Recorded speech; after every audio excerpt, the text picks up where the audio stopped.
এবার পাল্টাপাল্টি হাইকমিশনের কর্মকর্তা বহিষ্কার করল ভারত পাকিস্তান।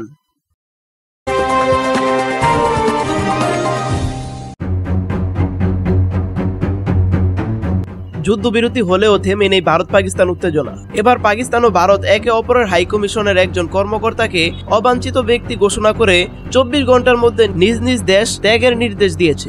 মঙ্গলবার 14 মে এক প্রতিবেদন এই খবর দিয়েছে দি এক্সপ্রেস ট্রিবিউন। মঙ্গলবার এক বিবৃতিতে পাকিস্তানের পররাষ্ট্র দপ্তর জানায়, ইসলামাবাদে নিযুক্ত ভারতের হাইকমিশনের এক কর্মকর্তাকে তার মর্যাদার সঙ্গে অসামঞ্জস্যপূর্ণ কার্যকলাপে যুক্ত থাকার অভিযোগে বহিষ্কার করা হয়েছে। তাকে 24 ঘন্টার মধ্যে দেশ ছাড়তে বলা হয়েছে। বিবৃতিতে বলা হয়, আজ ভারতীয় চার্জ দি অ্যাফেয়ার্সকে পাকিস্তানের পররাষ্ট্র মন্ত্রণালয় ডেকে এনে আনুষ্ঠানিক প্রতিবাদ জানানো হয়েছে এবং সিদ্ধান্তটি জানিয়ে দেওয়া হয়েছে। এর আগে ভারত ও নয়াদিল্লিতে নিযুক্ত পাকিস্তান হাইকমিশনের একজন কর্মকর্তাকে তার কূটনৈতিক মর্যাদার সঙ্গে অসামঞ্জস্যপূর্ণ কার্যকলাপের অভিযোগে অবাঞ্ছিত ঘোষণা করে 24 ঘন্টার মধ্যে দেশ ছাড়ার নির্দেশ দেয়।